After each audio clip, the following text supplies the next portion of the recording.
I'd have to say my first one with Lure. When I won on Skywalker. Pleasantly Perfect winning the classic. Alphabet Soup.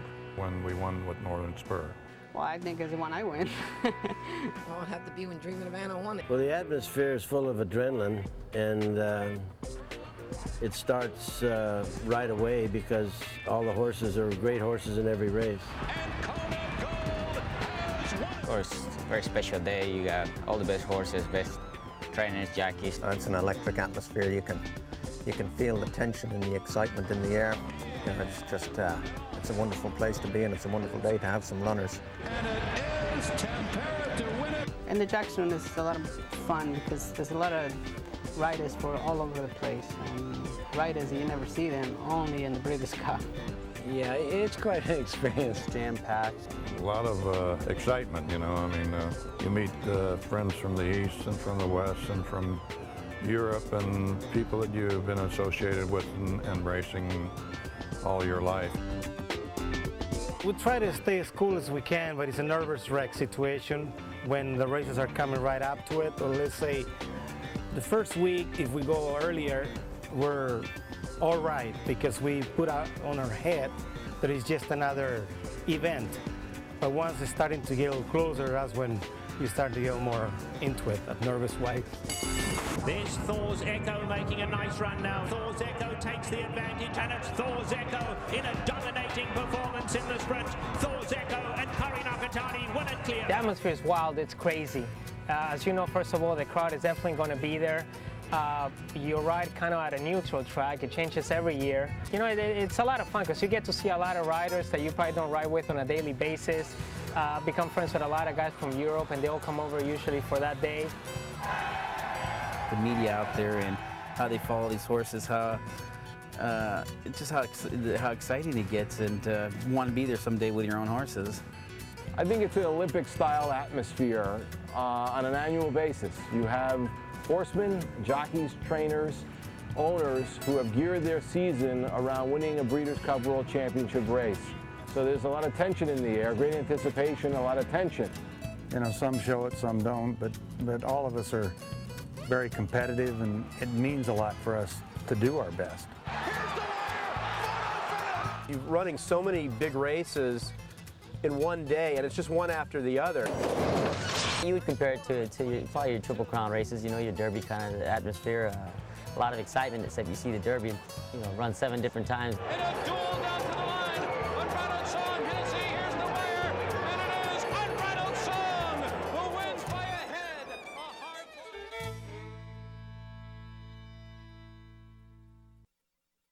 I rode him the first time, I think, going 5.5 3/4 of a mile at Hollywood Park, and I was very impressed with him because he was a very big horse.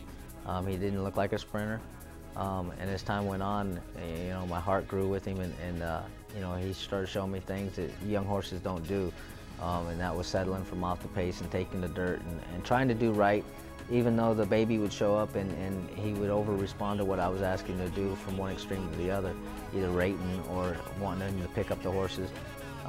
You know, and as the year wore on, it was like we became a good team. Stevie Wonderboy and Garrett Gomez romp in the futurity.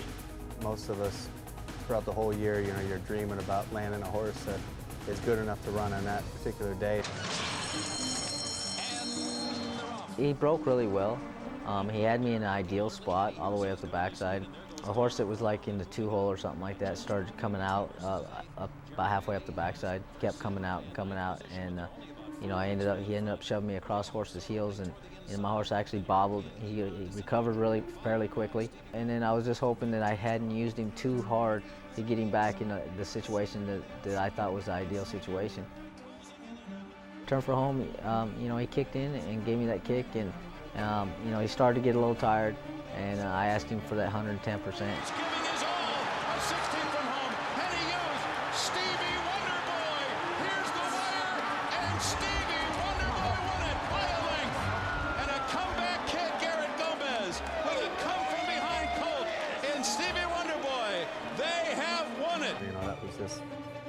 It was so awesome to train for Merv, you know, let alone to win a grade 1, you know, kind of clinch the 2-year-old championship.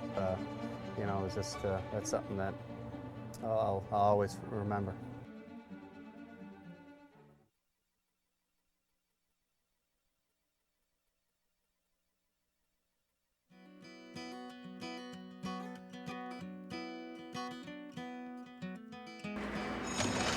And they're off. He's coming up the inside. He's coming. First one I rode was with the Justice, and that'll be setting etched in stone in my mind forever. Just everything parted the right way. A great blur in the stretch. It's Lena Justice, the last to first winner of the stretch. And they're off. Serena Song comes out first today. I always go into those races with a lot of optimism. I go in there and I think that all the horses are talented, and if you can get the right trip, you can win the race. And Joanne Princess is splitting horse. I wasn't the favorite in the race. I thought she should have been. I felt that she was better than Serena Song. I felt she was better than the filly Chris McCarron was riding in the race, and I thought I could win the race, and she proved them right. Joanne Princess has won it beneath Corey Nakatani. A big day for Corey Nakatani. This is a tough time in my life at the time, and you know, you got to be strong and move on. And like I said, I dedicated those to my sister Dawn.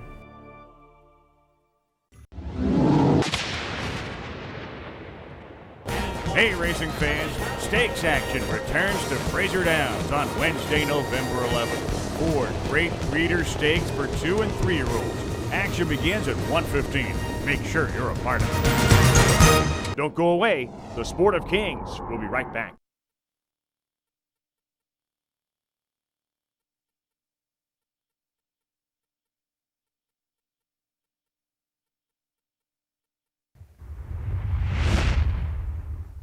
It's every trainer's dream from the beginning of the year on. It's like being in the Hall of Fame. It's kind of like the icing on the cake. Well, it is a lot important because it's a lot of money. It's kind of like when your report cards come out in school. The more that you ride and win these races, the better horses you're gonna get. Kind of stamps them as, you know, big-time money riders. People know that you belong. A moment of relief. I finally made it, really. And they're off in the Breeders' Cup Classic. It was the biggest race, and the owners were a very close friend of mine. I remember I felt a lot of pressure in that race. I wanted to win so bad, you know, even though my horse didn't look like one of the favorites, but I knew he had a big chance. Take the man with one great move, but it is too late, and Skywalker, an upset winner with Pincay aboard to win the 3rd Breeders' Cup Classic. It was really important winning that big race, you know, big purse too. It helps.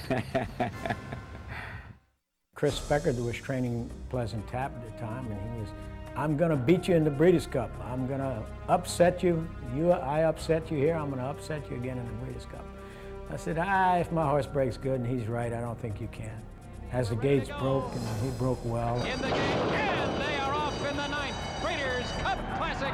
And AP Indy breaks well today, comes out running for the lead. AP Indy is running 6th. Jolifa is a wide 7th. AP Indy's dropped back in the pack. Pleasant Tap is in between horses. Now he's still about 7 lengths from the lead. Midway down the backside, I said to myself, I don't know if I'm gonna be able to get out or get through.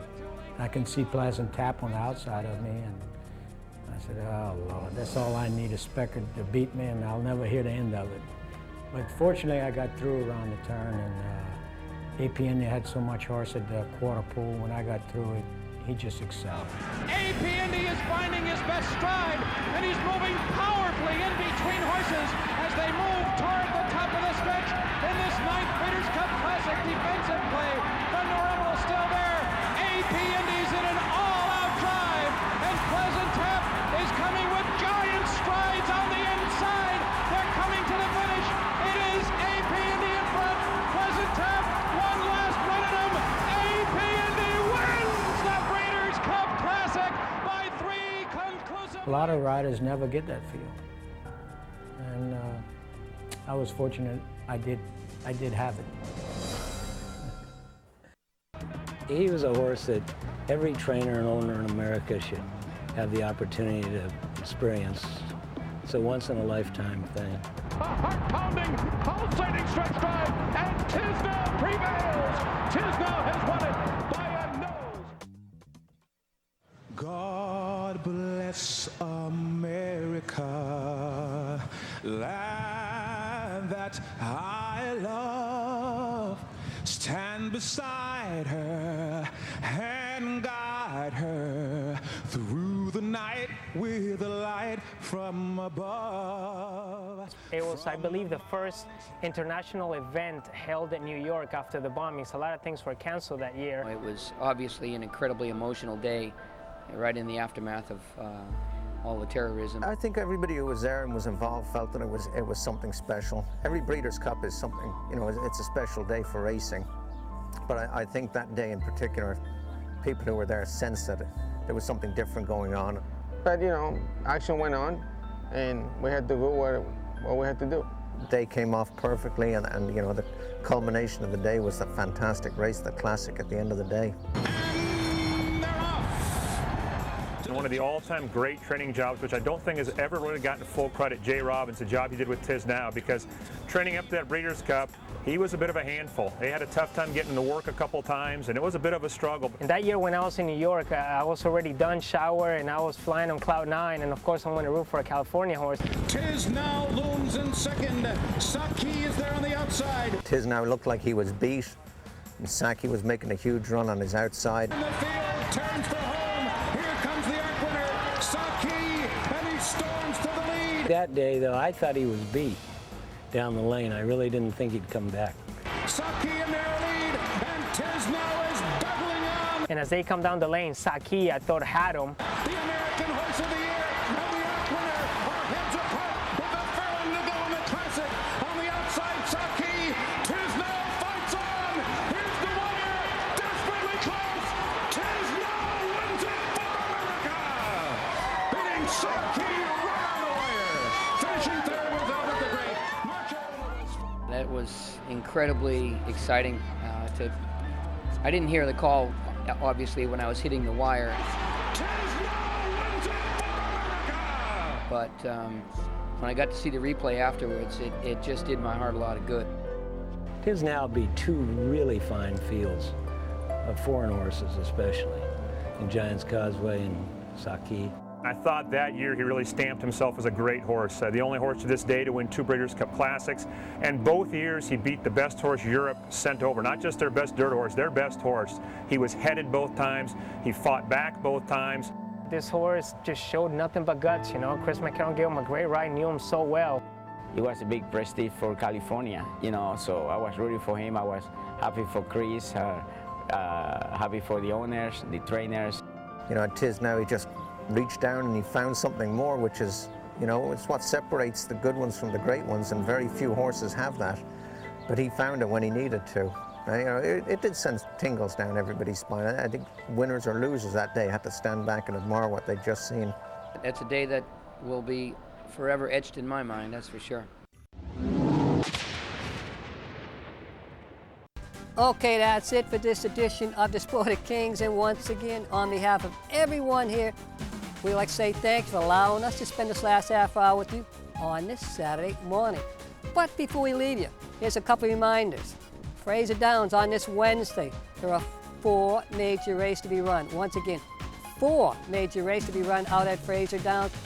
And the other reminder, on December 7th, we're back with our 14th season of covering standardbred racing out at Fraser Downs. That's on the 7th of December.